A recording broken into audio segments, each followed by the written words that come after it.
Hey guys, welcome to the channel. In this one, we are taking a look at not one, not two, this one's already out of the box, but three MTH SD70ACEs. So what I'll do is I will pull this one out of the packaging. We'll save this one for later. I do know that one of these trains is going to need a little bit of repair, and that will be a separate video that'll come out directly after this one. But without further ado, let's break this thing open. Pull the plastic off, and my buddy actually lent me these to check out and then repair the one that is broken. This looks like it is a new one, so we will get to test this.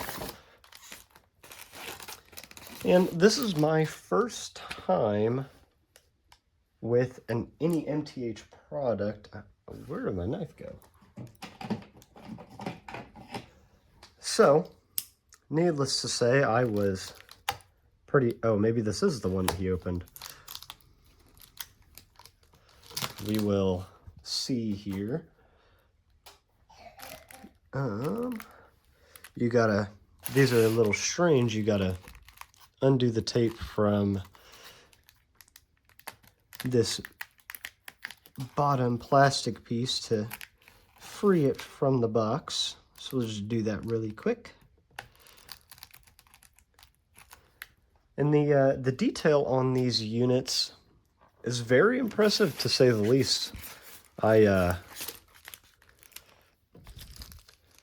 was quite surprised by that. Here's a set of Katie's, because this locomotive actually comes equipped with remote couplers, and I will get to show you guys that as well. It's a really neat feature. Just set that to the side. Get this out of the wrap here. And there she is. Now, I'm not actually going to be removing the foam from the side rails. I've already done that on one. So, here it is. Let's actually take this over to the layout real quick and see if this one is a runner. And oh man, a little bit of damage out of the box is kind of strange. I wonder if I can bend that back a little. I'm not sure, but let's take this over to the layout, and here we are with the locomotive on the layout. This makes me really sad. I'm not sure how that happened, but it's quite unfortunate. This is a brand new DCC and sound locomotive. So to get it going, we're just gonna hit loco, put in address 03, turn our track power on. And then if we press function 3, I'll turn the locomotive on.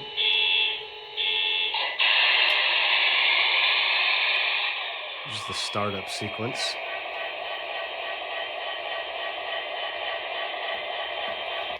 I'm going to just mute this one for a second so we can see what it does. Here are those. Oh. Let's focus a little here. There are the remote couplers. That is an awesome feature right there. But let's put it in reverse.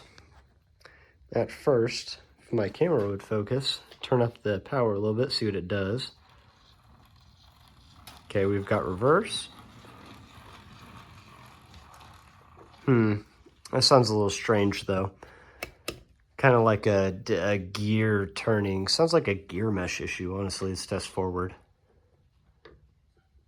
Oh, this must have been the one that Ryan tested.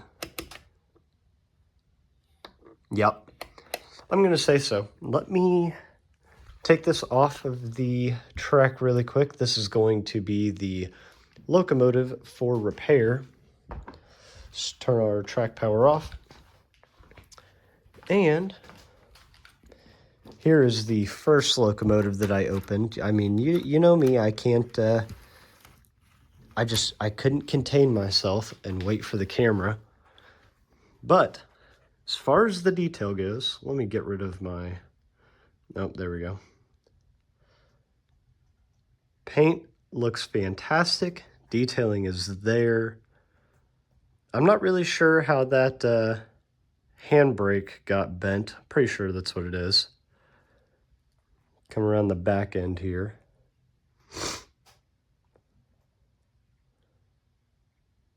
Fantastically detailed and painted. Perfect lines on the paint. Got a full cabin. Wipers, handrails, everything. This does have flashing ditch lights when you, I guess, activate the horn. But really quickly, let's just, let me get it out here. Compare this to my Athearn Genesis SD70. Just so that you guys can get a difference here, or see the difference here. Oh my gosh, what is going on with that? There we go, much better. Now, here's something that's really interesting to me. The handrails on the Athearn are almost thinner, and I feel like that kind of gives it a more realistic appearance. Now listen, when I say that, this is an extremely prototypical locomotive, and by no means is this unrealistic. However, I do like the skinniness of the handrail on the Athearn. I do wish that it was actually connected to the cab right here, like it is on the MTH. There we go. It actually hooks right into the cab, right there at that point. Same with the front. But the biggest thing for me, these windshield wipers, I don't know why this is a pet peeve, but it's just something that I noticed. These windshield wipers look huge, especially when you compare them to the wipers on the Athearn. For some reason, I just, stop wiggling. I feel like these just look so nice. But this unit is quite impressive. So let's get this off. We'll put that back there. We'll get this one running. And I'll show you guys a few of the commands here.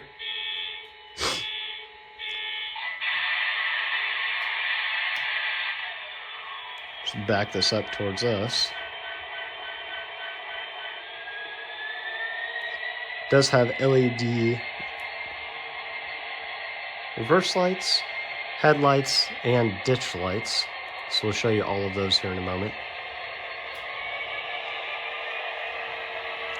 I am going to go ahead and show let me just turn this down.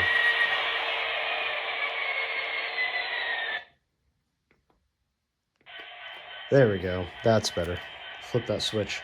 Let's back this thing up. Oh, if I could get rid of my little focus point, that would be great. It's a little close on that switch, but I do have 18-inch radius curves, so that makes total sense. As you can see, that coupler is open right there. We'll just go ahead and back it up to this little consist.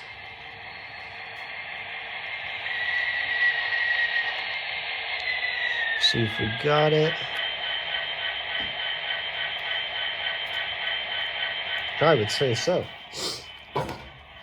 Throw her into forwards here. Man, I need to be holding my phone with my right hand. There we are.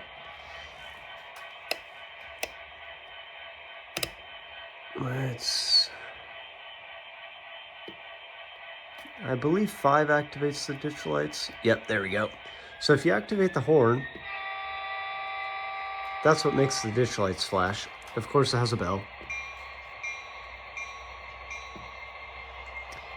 3 is what powers the motor on and off. 4 is your, let me see the exact wording here. should have been prepped and ready with this. 4 is your PFA, so that's rail yard sounds. F5 is your ditch and number board lights. F6 is master volume. It's pretty nice to be able to control that with just a button. F7 and F8 control your front and rear couplers respectively. I'm sure you could have heard that. It does have some speaking. That's part of the function 4 PFA. And then as far as function 9, there we go, let's hit that real quick. This is your forward signal. Then function 10 is reverse. Let's see what else here. Okay, we have coupler slack. Oh, but that.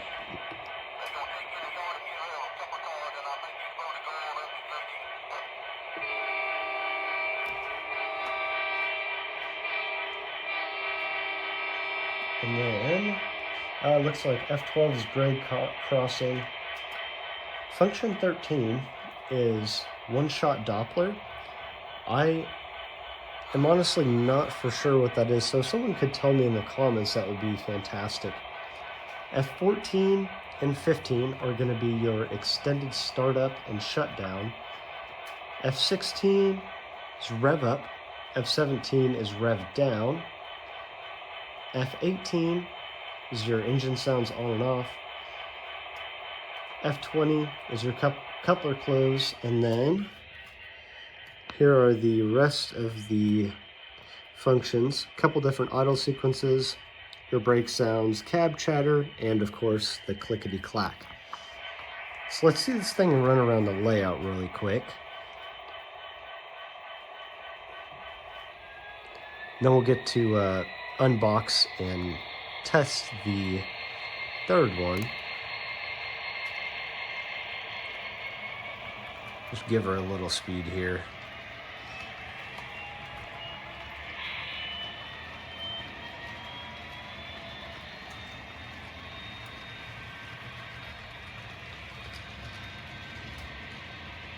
I think 2 is good.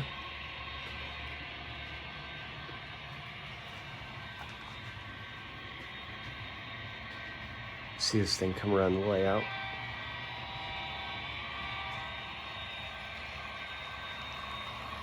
Wow.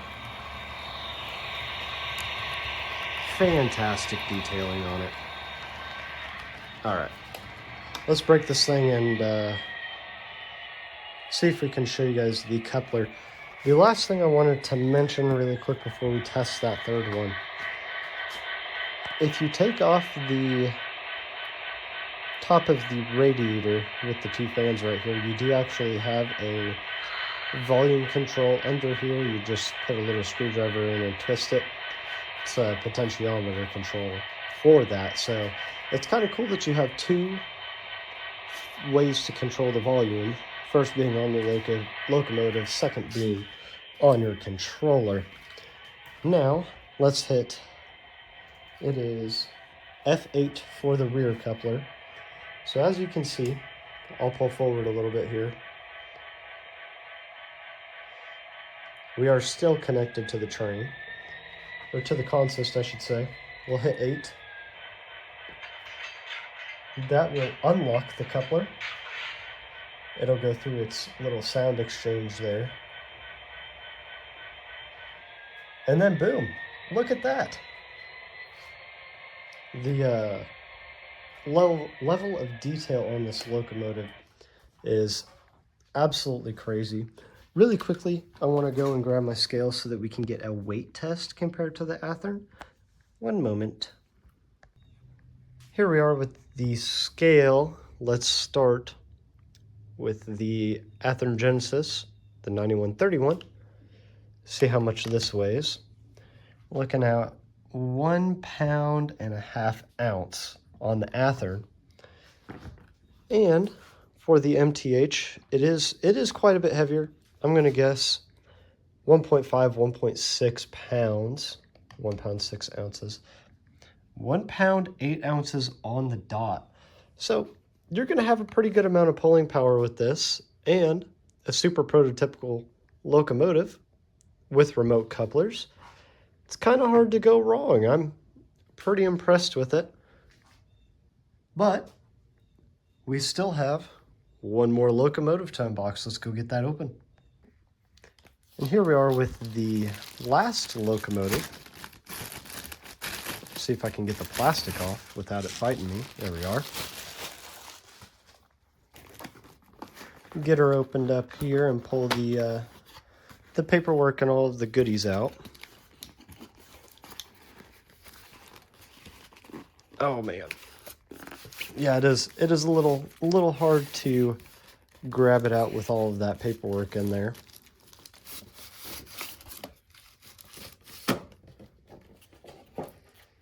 This one we're gonna have to fully cut it open, it appears, but I'm gonna start with getting that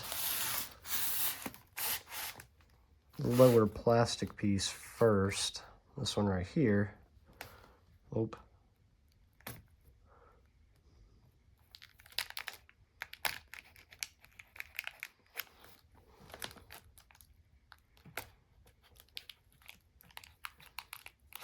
There we go.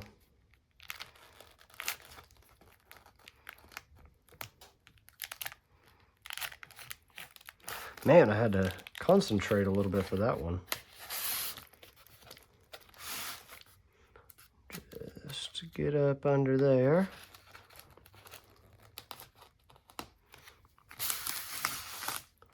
And same for this side. Just go all the way around.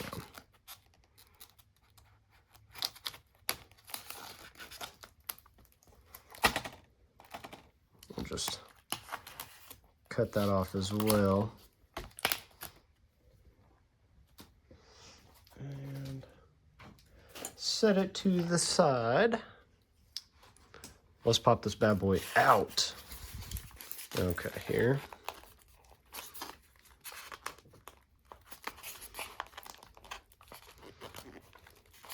You always want to pop these out of the foam as slow as you can, with as little pressure as possible. There we go, it's coming out, I feel it. Almost there. Slowly wiggle it out of the packaging. Let's toss the Cadies and the foam back in.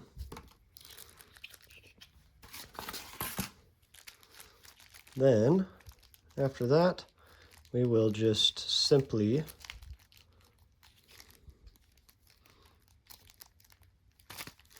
pop that off.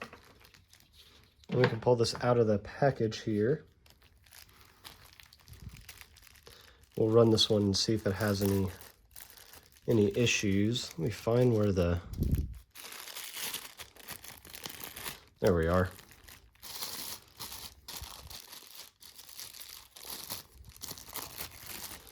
All right.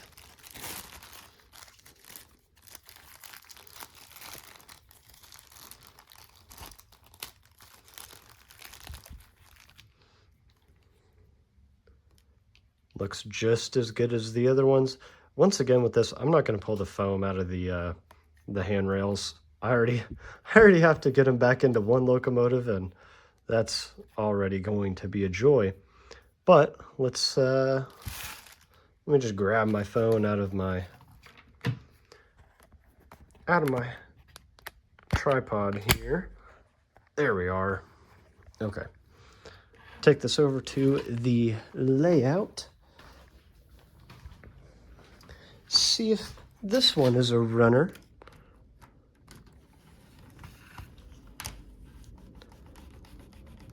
Got her on. Okay, we're already on address number 3. We'll just power up the track. Oh, yep, right away.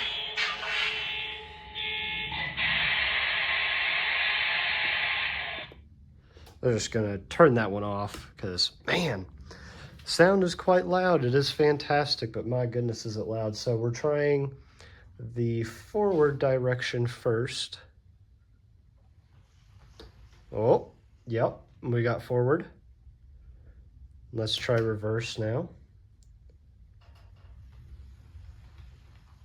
Look at that. So we only have one to repair. The locomotive that had, it would go in reverse but wouldn't go forwards. Let's see this thing take a little loop here. This is road number 9172. We're gonna have to stop it right here though.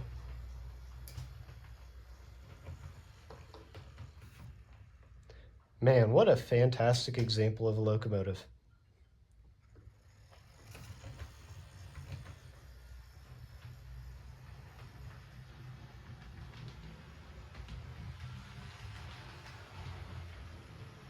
I think this switch is going to give me problems. Yeah. Oh my gosh. Now I'm about to do a little bit of a layout redo, so that should be getting taken care of here relatively soon. But with that being said, and with that third one running all right, we are going to wrap up the video there. Let me just put this one back on the track so that we can see it one more time. Okay, I just wanted to make sure I turned off the track power. But that was just a short little review of the MTH SD70ACE. There will be a repair video coming out for road number 9168. That will be coming out on Wednesday, so keep an eye out for that. But we will catch you guys in the next one. Make sure you like and subscribe.